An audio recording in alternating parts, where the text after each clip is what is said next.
Olá, sejam todos muito bem-vindos a mais um episódio do Supera-te com Valquíria Quintela. Hoje, a nossa convidada é a doutora Antônia Ximenes. Muito obrigada por você ter aceito. Logo que eu te convidei para vir dividir esse papo aqui comigo, eu estou muito feliz de estar compartilhando esse momento com você.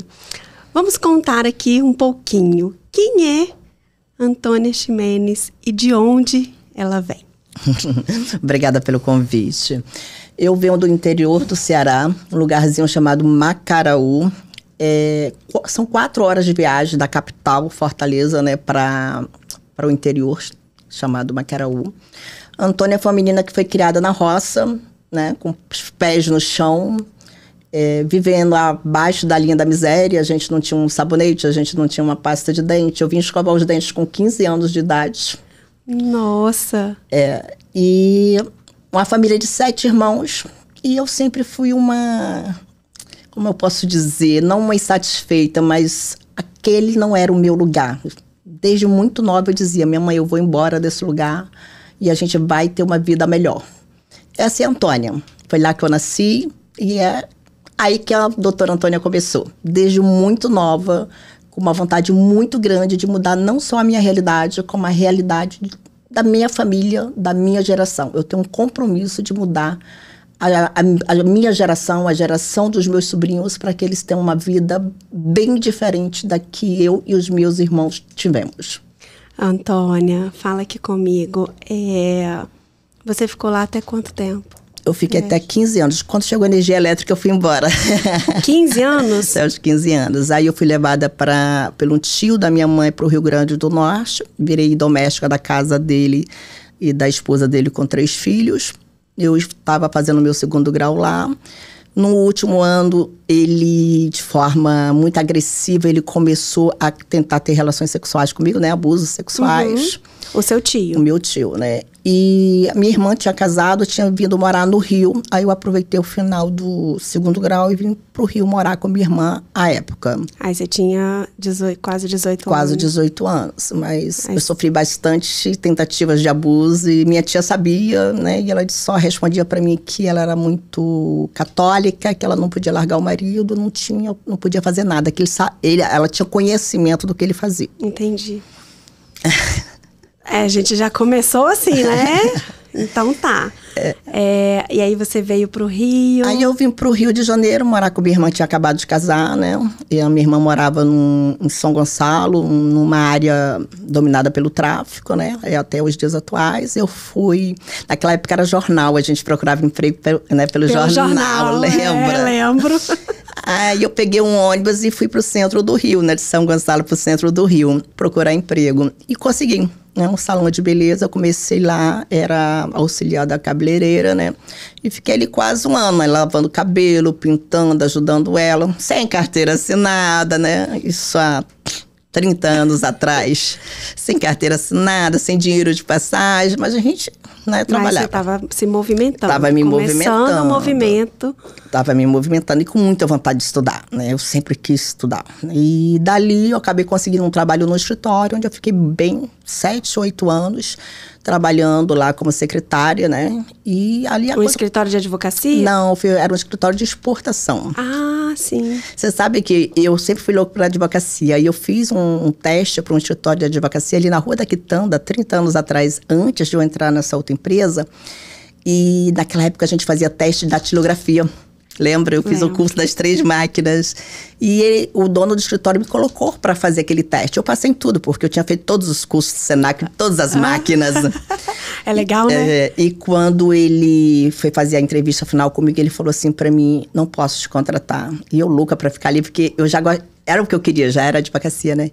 E ele disse: não, você é muito bonita. Quando minha esposa chegar aqui, você vai ser demitida. Ah, meu Deus. Sério? Você perdeu o emprego porque você era bonita. Porque era bonita, você acredita? Acredito. Pior que eu acredito. Né? Aí eu fui para exportação, foi onde eu consegui, mas eu fiquei lá 7 anos, né? E ali a vida começou a melhorar. Depois eu fui para Oi, né? Que é Contax e Oi, né? Tudo a mesma coisa. Para quem faz trabalhista entende bem. Era até aqui na São José. Eu trabalhei no Passeio em Niterói, né? Aí lá eu cheguei à supervisão da ouvidoria Oi, né? Aí eu já tinha meu filho, que eu tenho, né? Hoje o meu filho tem 25 anos, na época eu tinha 3, 4 anos de idade. E eu trabalhava ali e comecei a fazer o curso de Direito, né? Trabalhando, pagando a faculdade, criando filho sozinha, que eu sou mãe. Você casou? Eu casei, mas me separei. O Marcos tinha 8 para 9 anos. E dali eu levei o Marcos sozinho, né? O pai nunca deu apoio, eu também não fui buscar. E ali a gente trabalhava, vendia folga lá na... Quantos anos aí? Aí eu tô com 50. Marcos... Começou a fazer a faculdade? Marcos estava com 9 anos, o Marcos está com 25. Há uns... 18. Nossa. Uns 18. É que advogado trabalhista só sabe fazer conta de 30%. Minha mãe vê isso, minha mãe vai brigar comigo. Minha mãe é professora de matemática, eu gente. sei. Não posso pagar mico aqui, não. Aí eu fui assim, aí eu fui pra Contax e eu cheguei à supervisão da ouvidoria Oi. E lá eu sempre gostei muito de call center, né? Eu gosto muito de gente, né? E call center. Tamo juntos. Eu gosto muito de gente, então tinha gente. Também só que o salário era muito pouco, né? Pagava-se muito pouco. Mas eu já, quando chegou ali em 2005, 2006, eu já estava formada em Direito. Mas eu não tinha condições de sair da empresa, porque como eu estava separada e sustentava o Marcos sozinho, era pouco, mas eu podia contar com aquele pouco. E eu jamais pensei em colocar um escritório por conta própria, porque... não tinha lastro nenhum, né? Não tinha ninguém da família. Na verdade, eu era a primeira neta do meu avô formada. Nossa. E assim, cada filho do meu avô com 7, 8 filhos, eu fui a primeira a ter uma formação. E não tinha, tipo assim... eu não recebia apoio, muito pelo contrário. Eu falava assim, isso não é profissão para pobre, né? Porque direito... Era sempre puxando para baixo, né? Eu lembro que me falaram assim, tanto camelô sendo advogado, eu falei, você é um camelô culta. Até isso eu escutei. Aí eu fui pro passeio, eu trabalhei em Niterói, depois eu fui transferida para a supervisão da Oi lá no Passeio, ganhando pouco, mas ficando já formada. Porque eu falei, vou fazer o quê? Porque a gente sai da faculdade sem saber fazer nada. Sem saber fazer nada. Eu sempre falo que a gente sai da faculdade de Direito assim. Nada. Aí quando chega lá, ou você continua assim, ou você abre. Nada. E eu estava separada já, né, há bastante tempo, com muita dificuldade, né? E uma vez eu saindo de férias ali do passeio, eu encontrei como é que eu posso chamar? Para mim era um amigo, para ele eu sempre fui o amor da vida dele. Ele sempre disse que eu era a alma gêmea dele, né? Ele sempre disse isso. Eu lembro que quando eu engravidei, ele falou assim, deixa eu assumir esse filho, fica comigo. Eu falei, tá louco, tem pai, eu vou casar. E ele sempre... Só que já tinha uns 10 anos que eu não via. A gente se separou mesmo, assim, de cortar a amizade. Ninguém tinha raiva de ninguém, mas eu fui morar em São Gonçalo, ele foi morar no Meia. Então a gente perdeu o contato. E ele era advogado. Aí eu saindo de férias da Contax, eu encontro ele. Falei, caraca, que legal. Foi uma alegria revê-lo. A gente acabou sentando para jantar. E conversa vai, conversa vem. A gente acabou voltando a namorar, ficar juntos, né? E como dito, ele assim, se ele te conhecesse hoje, ele ia falar assim, conhece a Antônia? O amor da minha vida, minha alma gêmea. Eu já tive várias vidas com ela. Eu tenho certeza. Ele falava isso, assim, para todo mundo. Declaradamente. Oscarino Arantes era o nome dele. Oscarino Arantes. E aí, rapidamente, ele mudou para minha casa, minha vida começou a melhorar, porque o Marcos não tinha aquela figura masculina, né? E ele acabou sendo uma figura masculina para o meu filho. Tinha a Natasha, que era filha dele, que também na época tinha 7, 8 anos também, era a idade muito parecida com a do meu filho. E, só que assim, a gente passou... Aí eu ia pra Contax, né? Pra Contax Oi de manhã... Não, desculpa. De manhã eu ia pro escritório, pegava lá na Contax 2 horas da tarde e ia até 10, meia-noite. Entendi. Porque eu não tinha coragem de largar o fixo. Aí você passou 2, 3... E eu não sabia fazer nada. Eu tava no escritório formado, mas como uma estagiária. Tudo eu tinha que perguntar a ele. Aí teve um momento que ele falou, tá bom, eu vou te pagar o que você tá ganhando nessa ouvidoria para você passar o dia aqui. Aí a gente passou a ficar 24 horas juntos, né? Que a gente morava junto, trabalhava juntos. Então, assim, era amizade, era amor e era parceria de trabalho, né? Só que... Coisa rara, hein? Coisa rara. E depois eu descobri que realmente era um amor de outras vidas. E... Só que 2, 3 anos depois disso tudo, ele adoeceu. Né? Arantes adoeceu e a gente demorou muito a encontrar um diagnóstico para ele. Como ele era muito novo, a gente não achava que era algo tão grave. Eu acho que até os médicos não achavam, né? Aí a gente lá tratando dele, fazendo biópsia, ficando internado. Só que assim, no escritório, que sempre foi minha paixão o direito, eu sou apaixonada por direito. O Guilherme diz que faria direito só pela minha paixão pelo meu direito. Eu convenço todo mundo a fazer direito. Só que eu não sabia fazer nada. Eu tinha feito um estágio na Defensoria de Família, né? O escritório nem fazia família. Um escritório de 35 metros quadrados, uma salinha pequenininha, ele trabalhando só com mais uma pessoa. Até uma petição de juntada, ele tinha que corrigir, porque eu não sabia. Não sabia mesmo. Então, o médico falou que ele tinha 6 meses de vida. E era o quê? Eu entendo que era câncer. Eles dão um outro nome. Eles dão o nome de miosite por inclusão de corpos. É uma doença que dá em homem após os 40 por estresse. Que isso? Só que ele fazia toda uma troca de sangue uma vez por semana. Então, para mim, assim, não traduzir... Era muito próximo, não era um câncer, era muito próximo, né? Uhum. E ele tinha sido polícia do exército, ele era muito grande, muito forte. Ele foi secando, definhando, porque a doença parecia que comia ele. Todos os dias eu amanhecia o dia, eu olhava para ele, parecia que ele tinha sido comido uns 3 quilos enquanto ele dormia. Um negócio assim... Muito ruim. Muito ruim. Ficou 90 dias internado em CTI. Os médicos deram 6 meses, ele ainda durou 2 anos. Aí um determinado dia, ele estava de home care em casa, né? Um determinado dia a gente foi dormir, deitei ele até bem, né? Fiquei até feliz. Esse dia tinha ido médica lá, a médica falou que ele estava muito bem, não sei o quê. Deitei, fomos dormir. E eu tenho o hábito de acordar muito cedo de manhã, né? Muito cedo, assim, 6, 7 horas da manhã. E perdi a hora. Deu 10 horas da manhã, eu deitado. Eu despertei, falei, cara, 10 horas. Aí eu fiz, amor, 10 horas, perdemos a hora. Quando eu fiz assim, ele não teve reação. Eu falei, amor, 10 horas? Aí eu... Tá gelado. Menina, aquilo te dá um... E os meninos dormindo no quarto ao lado. Os meninos é o seu filho e a filha dele. Os meninos dormindo no quarto ao lado. E aí eu percebi, eu falei assim, tá morto. Mas o tá morto, você olha... Eu lembro, Valquíria, assim, de... Quando eu percebi o que estava acontecendo, por mais que a gente saiba que a pessoa pode ir a qualquer momento, você não está preparada. Não tá preparada. Não existe isso. Eu lembro, Valquíria, que quando percebi o que estava acontecendo, eu cheirava tanto o pescoço dele, tanto, porque eu queria tanto guardar aquele cheiro comigo pro resto da vida, sabe? Uhum. E assim, mas eu cheirava tanto, eu queria engolir aquele cheiro. Eu falei, eu não quero esquecer desse cheiro, pelo amor de Deus. Ele todo gelado, e eu cheirando, mas eu cheirava, meu Deus do céu. Aí chamei os meninos que estavam no quarto. Outra coisa que eu nunca mais esqueço na vida, a filha, né, me fez chamar SAMU 2 vezes. Não acreditava que o pai estava morto, me fez chamar SAMU. E o meu filho, com apenas 15 anos da época, muito, muito homenzinho, sabe? Uhum. Meu filho muito homem, muito calma, mãe, vou chamar minha tia, calma, mãe, vou chamar o porteiro, sabe? E era um domingo. Arrumou um caminho, né, para pedir ajuda. Depois eu soube que ele teve vários problemas no colégio, que em função da morte. Sim. Mas na hora, o meu filho de 15 anos foi o homem da casa, sabe? Uhum. Foi bem interessante a postura do Marcos. Mas a filha não aceitou, né? A filha me fez chamar SAMU 2 vezes e era um domingo. Gente, não pode morrer no domingo, tá, gente? Não morram, a gente não pode morrer no domingo. É tudo muito difícil. Não tem um médico para atestar teu óbito. O preço do caixão num domingo é 3 vezes mais. A pessoa se vale da tua dor. Tudo é muito difícil num domingo. Tudo é muito difícil no domingo. Então, além da dor, a gente tinha que lidar com várias situações. De não. Falei, Jesus. Foi, assim, muito, muito, muito difícil. Aí tivemos o velório, aquela coisa, voltei para casa. E fiquei 3 meses.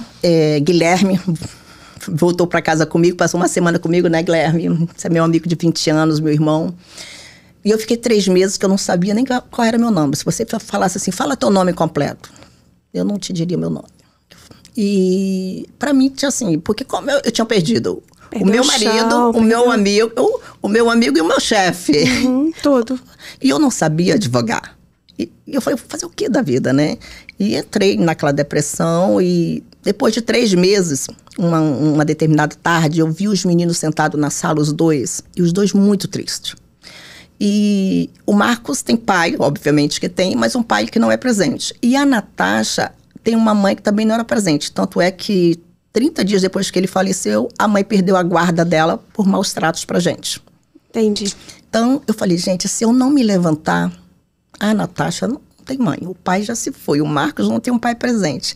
Se eu não me levantar, essas crianças estão sem futuro, não terão um futuro. Eles foram o seu... Foi, eles me fizeram levantar. Assim. Aí eu, diante daquilo, a amiga minha já tinha me dito, olha, vai no fulano de tal, que é um excelente médico, ele vai te ajudar. Eu sempre relutante. Na verdade, a gente fica com vontade também de morrer, tá? A verdade é essa. Sim. A grande verdade é essa. Aí eu fui nesse médico, ele me passou uma medicação que me ajudou muito. Mas me ajudou muito, muito, muito, muito. Aquele médico realmente, abaixo de Deus, ele salvou minha vida. E eu me arrumei e fui para o escritório no dia seguinte. Quando eu entro no escritório, estava a doutora Carla, que trabalhava à época com a gente, trabalha até os dias atuais. Ela falou assim, vamos fazer o quê? Eu falei, vamos trabalhar. Como? Não sei. Eu só sei que eu vou trabalhar. Falei, Carla, eu vou trabalhar. Não tem como não trabalhar. Eu vou trabalhar. Ela, Antônia, mas a gente... uma petição de juntada, você manda ele corrigir. Não sei. Eu falei, eu vou.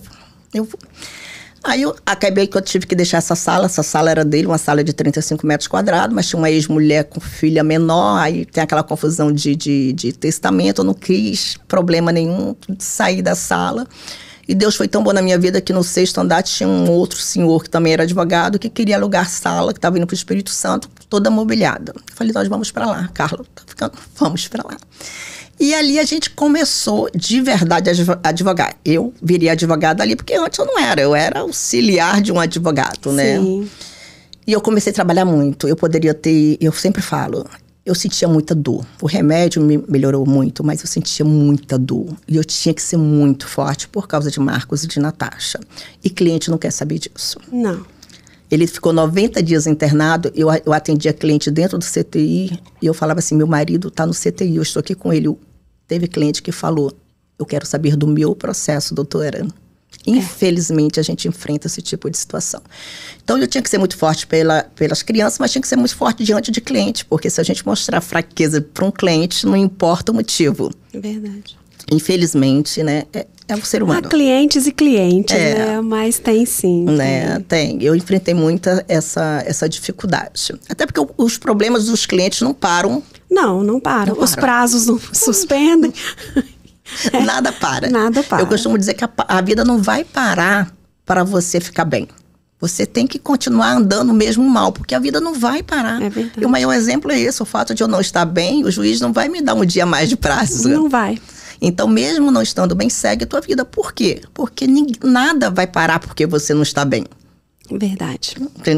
Aí, comecei a trabalhar, e eu, para tapar aquele buraco, Valquíria, eu comecei a trabalhar feito uma máquina. Virei uma máquina de trabalho. Máquina. Dia e noite. Dia e noite.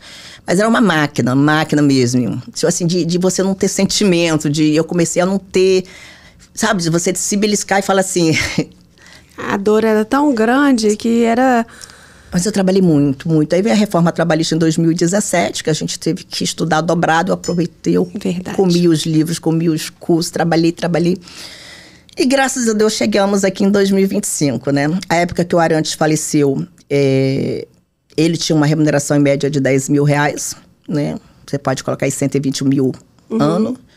Hoje, o Guilherme, que faz o nosso financeiro aqui, sabe melhor do que eu. Hoje, a gente fatura 7 dígitos ao ano. É um crescimento absurdo. É uma outra realidade. A máquina plantou e colheu, né?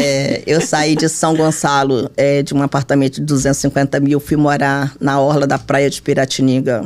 4, 5 vezes mais o valor do apartamento que eu morava. Né? O meu filho fez contabilidade, está na área dele e agora está fazendo direito. A Natasha se formou em direito, também é advogada. Os meninos cresceram, se formaram.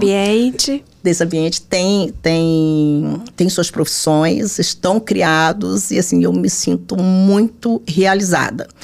E não deixei de ser máquina, né? Agora eu tô naquela fase de me permitir curtir um sábado, curtir um domingo e achar que é normal, porque até não trabalhar no final de semana, para mim, eu me sentia culpada. Que eu fiquei tantos anos... Trabalhando. estar vendo uma televisão ou não estar fazendo nada num sábado, para ele parecia que eu estava cometendo um crime, sabe? E isso eu tenho trabalhado hoje dentro de mim, é normal. Você plantou, você está colhendo. Você pode parar um pouco. Você pode parar um pouco. Então, assim, é uma outra...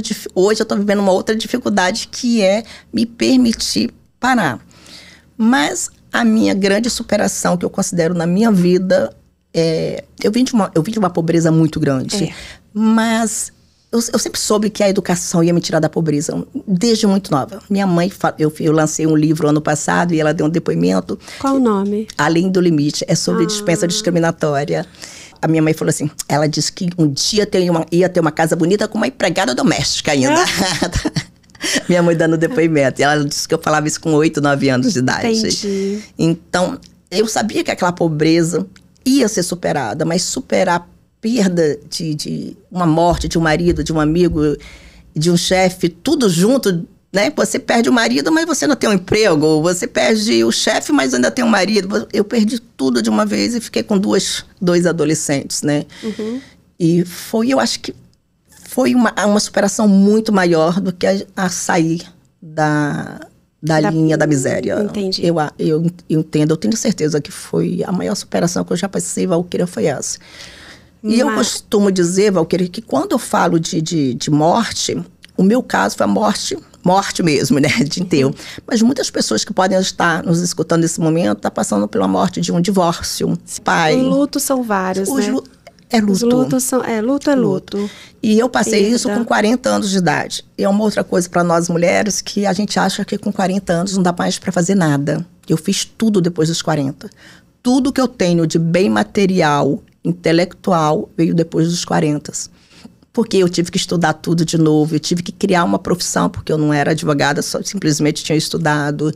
Criei os 2 meninos, formei, então assim... Porque pra gente ter essa coisa, com 40 anos eu vou começar... Porque era mais fácil eu voltar pro call center, porque era meu lugar de conforto, né? E eu poderia ter voltado, porque até hoje eu tenho gente lá que, se eu quisesse voltar, eu poderia. Minha irmã é gerente lá hoje. Então, era mais confortável voltar pro call center do que era enfrentar uma profissão que eu não sabia nem o que ia acontecer. E eu fiz. Então, assim... Quem nos escuta nesse momento, que quer fazer uma transição de carreira, que quer sair de um relacionamento abusivo... dá essa dica, dá. Gente, não importa se tem 40, 50 anos, enquanto a vida, a gente pode mudar o rumo da nossa vida. E é uma decisão, porque eu fiquei 3 meses também querendo morrer, também querendo ser enterrada viva. E quando eu olhei os meus filhos com tanta tristeza, tão sem luz, foi aquela decisão que eu tomei naquele momento... Que mudou tudo. Mudou a vida dos 2 e me trouxe até aqui. Livro lançado, escritório consolidado, geração de emprego, geração de renda, geração de impostos, casa nova, construí uma casa para minha mãe do jeito que ela queria. E assim, foi uma decisão. E se eu tivesse me apegado à minha idade, o fato de eu não ter conhecimento jurídico para começar, eu não estaria em lugar nenhum. Tá. A gente está falando aqui das dificuldades de superar, né, as nossas dores. Você acha mesmo, deixa eu invadir um pouquinho, que superou? Valquíria, como que isso, assim, dentro, como... Eu acho que eu vou carregar, estava falando isso hoje com o Guilherme, eu acho que eu vou carregar isso para o resto da vida. O que eu quero fazer é ressignificar, né? Então, uma vez, quando eu perdi ele, e um primo meu tinha acabado de perder o pai, um primo muito querido, muito próximo, eu falei assim para ele: Paulo, como que a gente supera uma perda desse tamanho? Ele falou assim: prima, fazendo aquilo que eles teriam orgulho da gente. Aquela palavra do Paulo ressoa na minha mente até hoje. Você quer honrar, você quer ter ele sempre por perto, faça o que ele gostaria que você fizesse. Faz aquilo que você acha que ele vai encher o coração dele de orgulho. E essa dor vai passar, vai ficar saudade. E realmente, a dor passou, né? Mas a saudade fica. E assim, como eu estou na advocacia, as publicações daquela época saíram todas em nome dele, e ele fazia a estadual, né? Eu faço a trabalhista. E eu senti dor durante muito tempo, porque, por exemplo, até ano passado eu recebi a publicação no nome dele. A gente peticionando, pedindo para excluir. Mas você sabe como é que funciona a estadual, né? Então, assim, toda hora chegava uma publicação no nome dele. Então, assim, toda hora a ferida era mexida, né? Entendi. Eu chegava aí no cartório e falava, pelo amor de Deus, tira o nome dele desse processo. É meu marido que falecia, eu não quero mais receber publicação em nome dele. Isso me faz sofrer, tira. Eu cansei de fazer de diligenciar no TJ ali no centro do Rio, implorando, né? Entendi. Mas eu não posso te dizer, eu superei sim, mas é uma dor, uma dor que tu vai ter pro resto da vida, não tem jeito. Deixa eu te fazer uma pergunta. Você acha que se você não tivesse passado por isso, tivesse continuado lá com ele, naquele escritório, esse ápice na sua vida teria acontecido? Não teria. Você concorda? Eu penso o seguinte, sabe, Antônio? Eu acho que nada acontece por acaso. Sim. Absolutamente nada. Eu acredito muito que os sonhos de Deus para nossa vida são muito melhores do que o nosso. E que isso tudo faz parte de um processo de evolução. Né? Então, eu acredito que, às vezes, pra gente... Sabe a história do pontapé que a gente estava comentando? Eu acho que Deus trabalha assim com a gente. Sim. A minha prima, vou compartilhar aqui com você. Minha prima, e eu posso compartilhar porque ela até gravou uma live comigo falando sobre isso. Ela é minha afilhada. E ela perdeu um filho de 22 anos. E aí eu virei para ela e falei assim, como? Como é que você tá aqui olhando para mim e ainda rindo? Porque você olha para ela tá sorrindo, sabe? A alma dela é alegre. E aí ela falou uma coisa para mim assim, é no seu maior deserto que você sente a maior paz. Jesus. Isso é bíblico. Então assim, e aí ela virou para mim e falou assim, Dinda, desse jeito, Dinda, não é sobre religiosidade, né? É sobre intimidade. Então, eu acredito muito que Deus escreve sim certo por linhas tortas. Ele não faz o que a gente quer, é o que Ele quer. E o que Ele quer é melhor para a gente e para o nosso processo evolutivo. Sim. Então, eu acredito muito nisso. Eu estou muito emocionada com a sua história, por inúmeras questões. Inclusive questão pessoal minha, e por isso que eu te perguntei se você superou, entendeu? Existe realmente superação por uma dor, né, de um grande amor, para a dor de uma mãe que perde um filho? Eu acho que é isso, eu acho que a superação está em seguir adiante. Sim. Sem parar. Sem parar. Sem parar. Nossa, eu tô... E filho tem esse poder de fazer isso com a gente, né? Eu acho que todo mundo tem que ter um start, né? Tem que ter um start. No meu caso foi os meninos, né? Mas quem não tem criança que está nos escutando nesse momento, que a gente acha que não tem ninguém passando pelo mesmo problema. É engraçado que quando eu perdi, eu participei de comunidades de mulheres que tinham perdido maridos muito jovens, porque ele tinha 45 anos. Meu pai morreu com 46. Ele tinha 45 muito anos. Novo. E como eu fiz uma postagem no Facebook naquela época, muita gente começou a me colocar em grupos de mulheres que tinham perdido maridos com 30, 40. E assim, é muita gente que